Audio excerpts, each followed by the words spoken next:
Eu queria saudar os eleitos de Deus com a graça e paz do Senhor Jesus. Eu queria refletir com os irmãos hoje no Salmo 119, verso 89 a 90, que diz o seguinte: Para sempre, ó Senhor, está firmada a tua palavra no céu.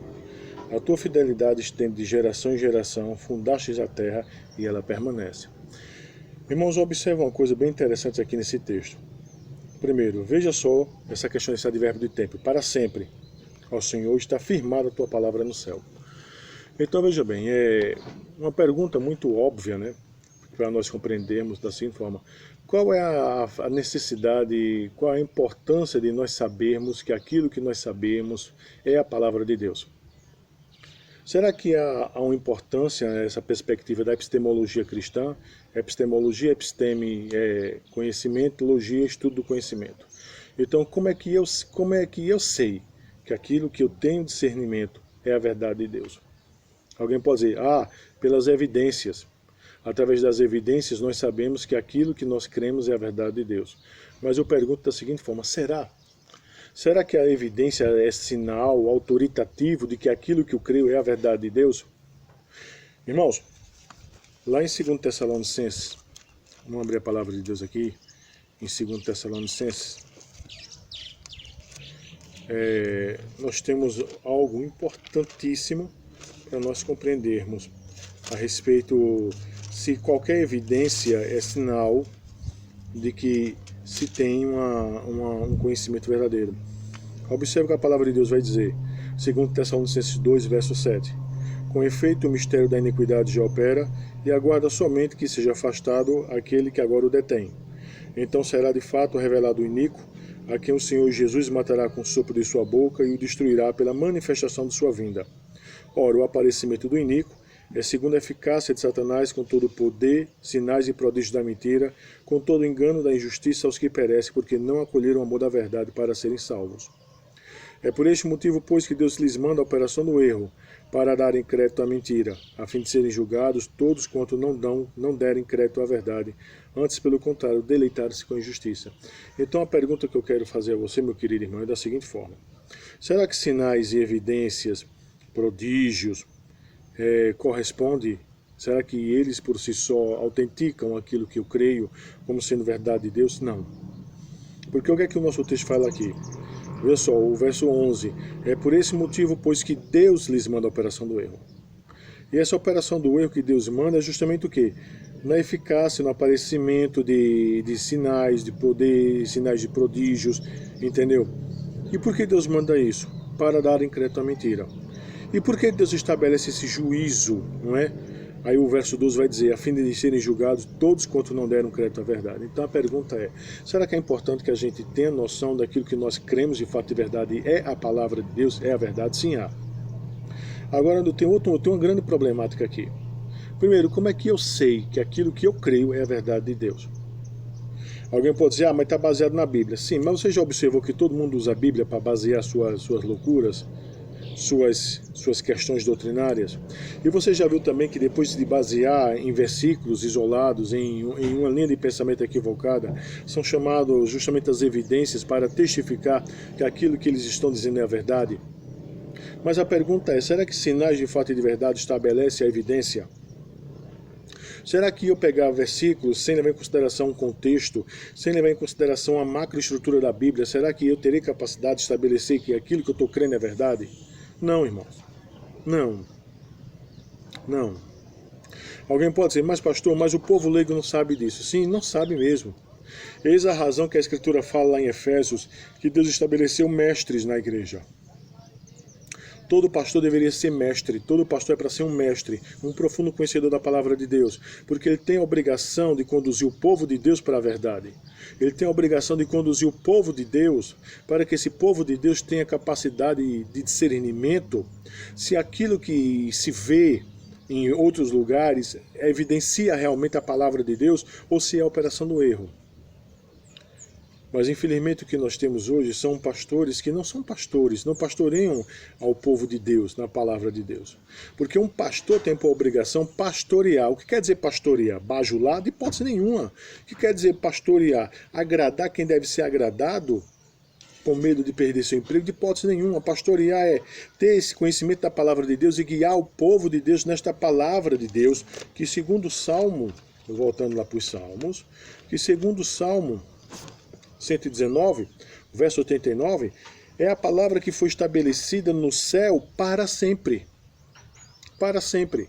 Então, querido, eis a importância de nós sabermos que aquilo que nós cremos é verdade de Deus. Hoje nós temos algumas ferramentas que nos auxiliam, por exemplo, os catecismos, o catecismo maior de Westminster, o catecismo menor de Westminster, são catecismos onde toda a palavra de Deus está sistematizada, tem pergunta, resposta, referência, e ali você tem um norte daquilo que realmente é a verdade de Deus. Porque eu volto a dizer, meu irmão, evidência não é sinal avaliativo não, irmão. Não é sinal avaliativo para a verdade não. Compreende? E observa uma coisa cá. Por que é importante que você saiba que aquilo que você sabe é a verdade de Deus? Porque quando você olha no verso 90, a fidelidade do Senhor, ela estende de geração em geração, não é? Ele fundou a terra e ela permanece. Essa fidelidade do Senhor, ela está atrelada a esta palavra que está firmada para sempre no céu. Veja só, como é que algo pode ser evocado por palavra autoritativa da parte de Deus? Como é que algo pode ser chamado, entendeu, por palavra autoritativa da parte de Deus? Quando essa palavra autoritativa da parte de Deus, ela tiver evidências.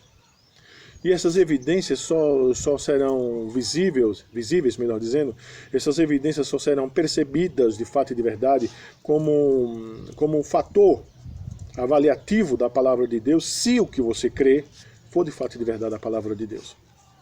Então, meu querido ouvinte, tenha esse cuidado, tenha essa percepção. Hoje nós estamos vivendo, principalmente no nosso país, uma situação complicada em termos disso. Você tem pastores que não creem na palavra de Deus, creem em heresias e chamam evidências, operações do erro para testificar que aquilo é verdade. Você tem pessoas que são enganadas baseado nisso.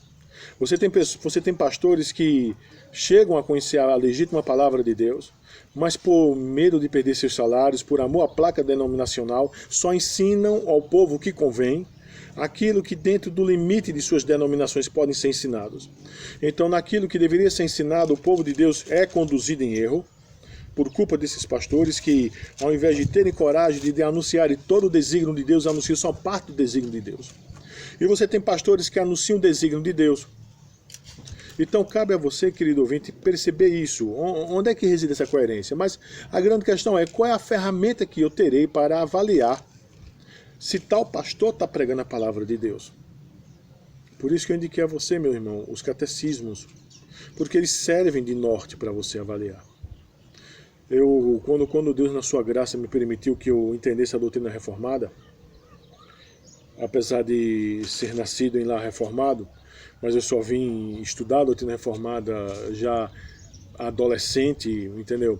Mas uma das coisas que me apaixonou no estudo da doutrina reformada é a questão da sua historicidade. O que eu quero dizer historicidade? Que aquilo que se crê não é aquilo que algum homem há 5 anos atrás, há 10 anos atrás, deduziu e fundou uma porta de esquina qualquer da vida aí, sabe? E começou a falar, e a porta de esquina começou a crescer, e as pessoas começaram a ir para lá. Não é isso. O que dá convicção é que, além de ser a palavra de Deus, você olha para trás. Você vê que a crença que você crê era a crença dos reformadores. Você vê que a crença que você crê é a crença dos apóstolos. E eu volto a dizer, esta palavra que é fiel, essa palavra de Deus, que ela está firmada nos céus, Deus tem relação pactual, Deus tem relação de fidelidade com essa palavra. E essa palavra ela se estende de geração em geração. Então eu rogo a Deus, que o meu irmão, querido irmão, que você procure saber se aquilo que você crê é a verdade de Deus. Se você faz parte de igrejas onde os pastores não têm ensinado a palavra de Deus, sabe, e você tem visto através dos catecismos que isso não é verdade, que aquilo que você está ouvindo não é verdade, eu rogo a Deus, meu irmão, por você que você saia dela, povo meu. Se você faz parte de igreja onde os pastores sabem que a verdade é aquilo, mas por questões denominacionais, na verdade não é ensinada, eu rogo a Deus que você pare e pondere se vale a pena você continuar indo em tais lugares, onde a verdade não é ensinada por uma questão de amor à placa denominacional. Quer dizer, meu Deus do céu, será que isso é correto? Eu invalidar a palavra de Deus por causa de placa? Por causa de circunstâncias pessoais? Eu acho que isso não é o correto. Quando a gente olha para a história da igreja, que a gente vê que homens morreram pela palavra, pela verdade de Deus, homens que não negociaram o evangelho nem um centímetro. Sabe? Não negocie não, meu irmão. Tá?